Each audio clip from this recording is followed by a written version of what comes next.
and I work for the Office of Consumer Advocate, which is I'm one of them darn government regulators you might have heard so much about.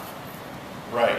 But I'm going to talk about that part because this is the good kind of regulation, not the bad kind of regulation. Because there's different kinds of regulation, and I'm sure Wes has probably talked about that a little bit, about economic regulation versus other stuff.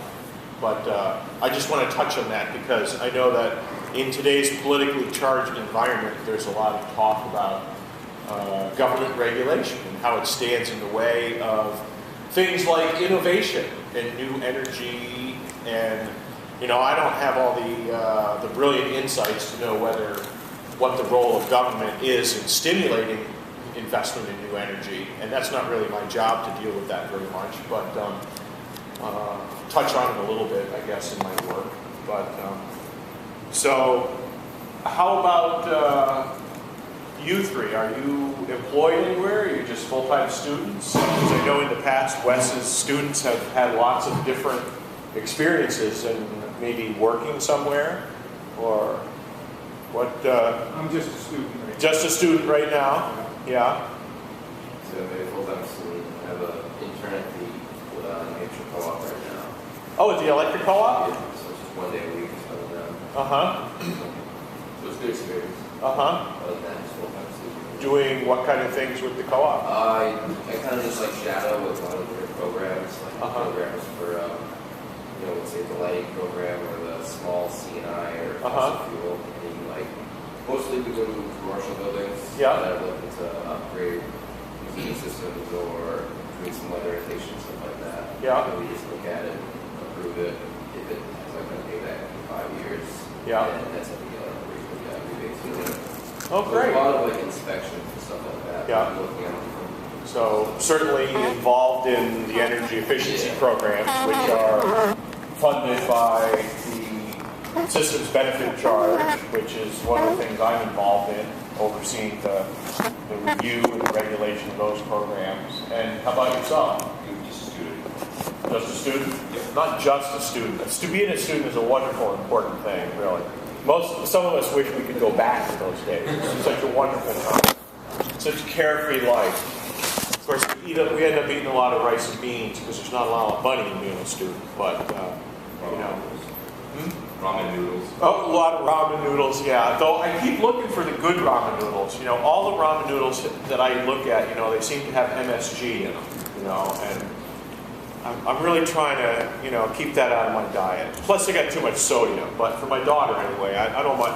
She can handle the sodium, but I don't want to get her hooked on MSG anyway. So, if you find any ramen noodles without MSG, let me know. Wes will pass the message along. Something about the ramen empire? Yeah.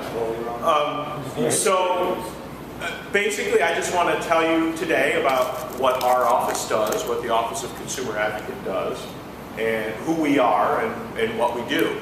And I'm happy to then expand in so many different directions because I'm a real Renaissance man. I like to think of myself. I have a lot of interests in a broad range of knowledge: musical, environmental, technical, physics. Whatever. Physics, absolutely. And one of the reasons I have such a broad knowledge base is my own personal background. This is me. I've done a lot of different things in my life. And I went to college, I got a degree in meteorology. I was going to be a weatherman. Sounded like I had to make a choice. What am I going to study when I'm in college, So I got a degree in meteorology, and I went to school with a famous meteorologist. Well, he wasn't actually a meteorologist, but most of you probably heard of this guy. He's on TV every single morning named Al Roker. Yeah. Al Roker was in college with me. He's a year older than me. We used to make fun of him because we were the weathermen. We were the science guys up on the roof, checking out the blizzards and all kinds of crazy weather. And Al was like a broadcast journalism major. But he wanted to be a weatherman too. But he had a better plan, apparently. He figured he'd get into broadcast journalism and learn a little bit about the weather just enough so that he could tell the cold front from the warm front, and while he was pointing out the weather map. And so, you know, you never heard of me before today, but you probably all heard of Al Roker for the last 20 years or so, and he's doing pretty good for himself. Yeah. I spent many years in the blue-collar universe as a drywall hanger, carpenter. I worked in a Volvo repair shop. I was a general contractor. And all of these things actually were really, everything you do in your life is useful, even if you're not sure what the usefulness is until some point in the future. But when I got involved in energy efficiency later on in life, I was like about the only person that knew how a house was put together.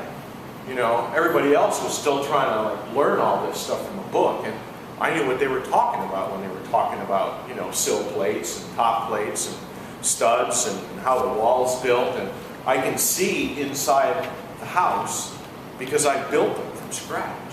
So when people are talking about the challenges of blowing insulation into walls, I can see that in my head because I know how the wall is put together. Eventually I got sick and tired of that universe, and I went back to graduate school and I got a master's degree in statistics, which is really esoteric.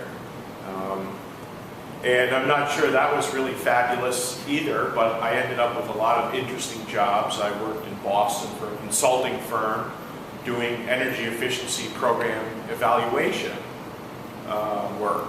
All these energy efficiency programs that we have that are going on out there in the world, whether they're in the residential world or commercial industrial, there's people that are hired to figure out how much energy we're actually saving compared to what we would have done instead.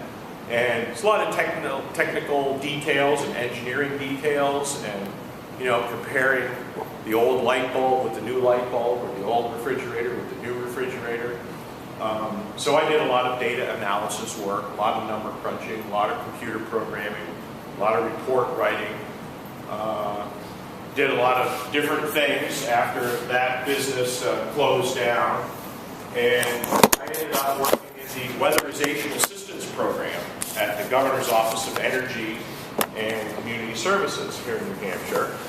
And that's a program that's funded by the Department of Energy and provides energy efficiency improvements in low-income houses. I don't know if you've ever heard of that one, but it's you know, it's kind of a smallish program, but it interacts very closely with the low-income program that's part of the core energy efficiency programs, which are the systems benefit charge funded programs here in New Hampshire. And eventually I've moved around a few places, and for the last 5-6 years I've been working at the Office of Consumer Advocate, which is a really interesting job for me. I really enjoy the work we do. The Office of Consumer Advocate is an independent state agency. We are administratively attached to the Public Utilities Commission. And I know in the past, Wes has had somebody here from the Public Utilities Commission. No, she wasn't here this year. Oh, Amanda. Amanda was going to come in, and then she couldn't make it. She's been extremely busy with some I'm sure. issues this spring. Yeah. So we're administratively attached. That just means our office is so small, we can't take care of our own, paying our own bills and dealing with payroll and stuff. So we're sort of attached to the Public Utilities Commission as a business office, and they help us out with all of that stuff. But our job is to represent residential ratepayers. We have the duty and the power to participate in anything that we want to that has to do with the interests of residential utility consumers. So the Public Utilities Commission is a place where all these regulated utilities, your electric company, maybe your water utility, depends on where you live, maybe your natural gas utility, if you're lucky enough to have natural gas, because it's the cheapest heating fuel you can get right now, about 25% cheaper than cordwood, which is pretty shocking, but that's the way it is. So we participate in legal cases. It's really what we are, kind of like a small law office. And we represent residential ratepayers. When utilities come in and want more money for doing whatever they're doing, we say, hold on, that's crazy, you can't have 10 million. We think maybe you could have 1 million.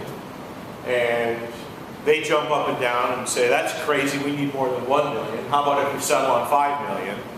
And if it comes out that good, we're really happy. Usually it comes out more like 9.5 million because they got a lot more attorneys than we do and a lot more weight to throw around. And but nonetheless, we do our best. When I was interviewed for the job, the two people who interviewed me said, how do you feel about losing all the time? I said, really? What do you mean by that? Well, we lose a lot here. We fight a lot of battles and we lose all the time. And I hadn't really thought of it that way, but I mean, I guess if you really hung up on winning a lot, this isn't a good place to work because we do lose a lot of battles. But we come back and we keep fighting because we just enjoy the battle with the big guys. That's not to say that they're doing evil things and we're the righteous, but it's just different perspectives. That's all it is. I'm not going to say they're bad and we're good. Just different perspectives on the universe and what ratepayers ought to pay for and how much they ought to pay to get what they're getting. Let me turn off my thing for a second and ask you a question. Sure.